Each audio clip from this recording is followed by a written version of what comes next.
एक गांव में हरिया नाम का एक आदमी रहता था। वो बहुत ही बड़ा शराबी था। सुबह होते ही वो शराब पीनी शुरू कर देता था। पूरा दिन वो कोई काम धंधा करता नहीं था और बस शराब पीकर यहाँ वहाँ पड़ा रहता था। हरिया की पत्नी मीना बेचारी बहुत ही अच्छी और सीधी औरत थी। वो हरिया की शराब पीने की आदत से बहुत परेशान थी, क्योंकि हरिया ना तो काम करता, ना ही उसे बात करने की तमीज थी। मीना उससे बहुत ही दुखी थी, पर वो करती भी तो क्या। उसका इस दुनिया में हरिया के अलावा कोई था भी तो नहीं। एक दिन की बात है, जब मीना खाना बना रही होती है, पर उसे थोड़ी देर हो जाती है। अरे कहाँ मर गई मीना की बच्ची? इतनी देर से मैं भूखा हूँ। तू क्या मुझे भूखा मारना चाहती है? जी वो परसों होली है ना, तो मैं आज गुजिया बना रही थी, बस उसी में देर हो गई। पर मैं बस अभी खाना लेकर आई। मीना फिर जैसे ही हरिया के लिए खाना लेकर आती है, हरिया खाना फेंक कर मारता है। मीना बेचारी सारी जल जाती है और रोने लगती है। हरिया घर में रखे रंग निकाल कर लाता है और बुरी तरह मीना के मुंह पर मलने लगता है। मीना बेचारी बहुत चिल्लाती है, मुझे छोड़ दो, नहीं नहीं नहीं खेलूंगी अब, मुझे छोड़ दो, मुझे छोड़ दो। हरिया मीना की एक नहीं सुनता। वो उसे बुरी तरह रंग लगाता ही रहता है और फिर उसे मारना पीटना शुरू कर देता है। वो मीना को इतना मारता है, इतना मारता है कि मीना का सर फट जाता है। मीना बेचारी चिल्लाने की खूब कोशिश करती है, पर उसकी आवाज घर के बाहर तक पहुंच ही नहीं पाती। हरिया मार पीट कर शराब के नशे में बेहोश पड़ा रहता है। मीना भी बेचारी उठने की हालत में नहीं होती। उसके सर से खून बहता रहता है। अगले दिन जब हरिया को होश आता है, तो वो मीना को देखकर घबरा जाता है। अरे ये तो मर गई है, अब मैं इसका क्या करूँ? इसकी लाश को कहीं ठिकाने लगाना पड़ेगा। हरिया मीना की लाश को उठाता है और उसे कहीं छुपाने की सोचता है। उसे कोई ऐसी जगह ही नहीं मिलती जहां वो लाश को छुपा सके। पर फिर उसे सामने होली की लकड़ियां इकट्ठी रखी हुई दिखती है। अरे वाह, ये बढ़िया जगह है। क्यों ना मैं मीना की लाश को इसी में छुपा दूं। किसी को शक भी नहीं होगा और आज शाम को होली के साथ मीना की लाश इसी में जलकर राख हो जाएगी। बस फिर हरिया ऐसा ही करता है। जब आसपास कोई नहीं होता, वो मीना की लाश को उसी लकड़ियों के बीच छुपा देता है और वहां से चला जाता है। अब शाम को लोग होलिका दहन के लिए वहां इकट्ठे होने लगते हैं। सब बड़े खुश होते हैं। सबके हाथों में जौ और गुलाल होता है। फिर थोड़ी देर में होलिका दहन होता है। किसी को इस बात का जरा भी पता नहीं चलता कि अंदर मीना है। लोग तो अपने मजे से खुशियां मना रहे होते हैं, नाच गा रहे होते हैं। सब एक दूसरे को बधाई दे ही रहे होते हैं कि अंदर मीना का शरीर जलना शुरू हो जाता है। अंदर मीना का शरीर जल रहा होता है और बाहर लोग होली की खुशियां मना रहे होते हैं। जब लोग खूब थक जाते हैं तो फिर अपने अपने घर चले जाते हैं और उनके जाने के बाद होलिका से चुड़ैल निकलती है। मार डाला मुझे और मेरे मरने पर खुशियां मना रहे हो। अब मैं सबको मार डालूंगी, सबको। बस फिर चुड़ैल गुस्से में पागलों की तरह यहाँ से वहाँ गांव में घूमने लगती है। वो एक एक करके सबके घर के बाहर जाती है और खून से उनके घर के बाहर लिख देती है, अगर होली खेली तो मारे जाओगे। पूरी रात चुड़ैल यही करती है। हर एक घर के बाहर ऐसा ही लिख देती है और गांव में बाकी जगह पर भी यही सब लिख देती है। अगली सुबह जब लक्ष्मी भैंसों का चारा डालने के लिए उठती है, तो उसे अपनी दीवार पर बड़ा बड़ा लिखा कुछ दिखता है।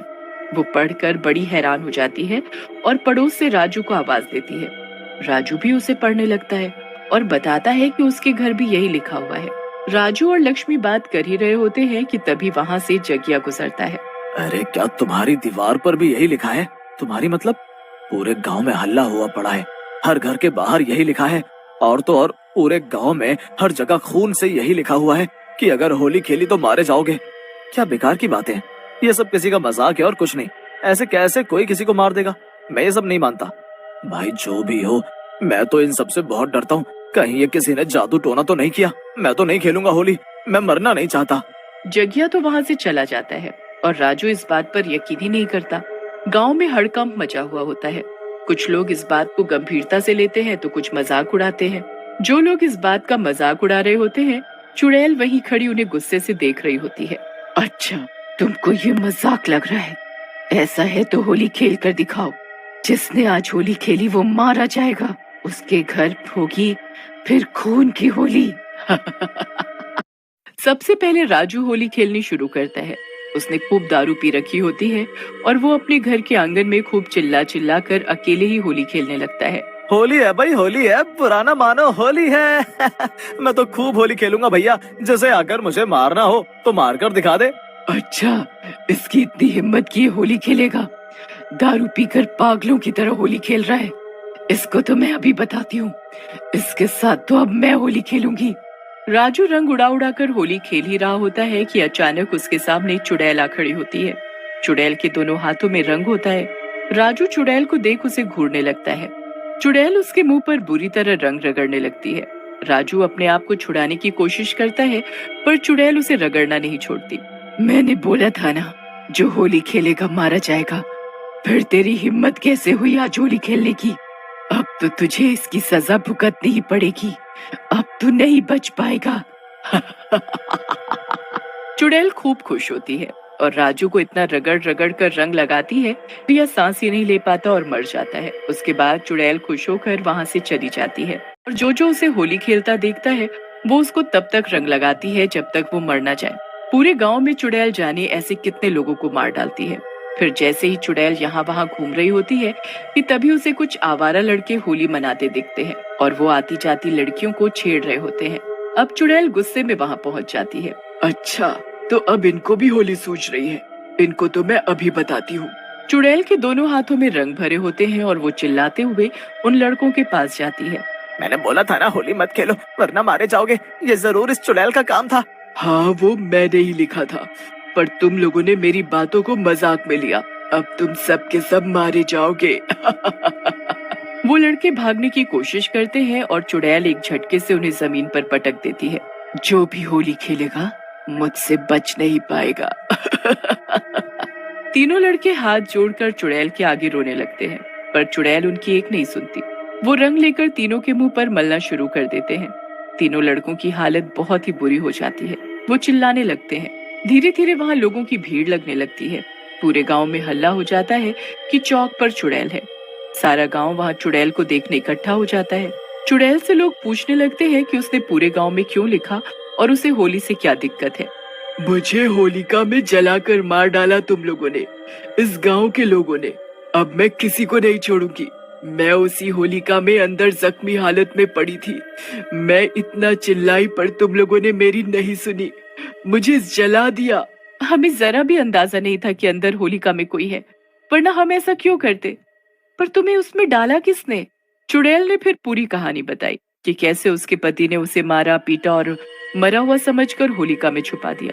उसके बाद वो गांव छोड़कर भाग गया। उसने सोचा मैं मर गई हूँ, पर मैं मरी नहीं थी। मुझ में सांसें चल रही थी, मैं जिंदा थी।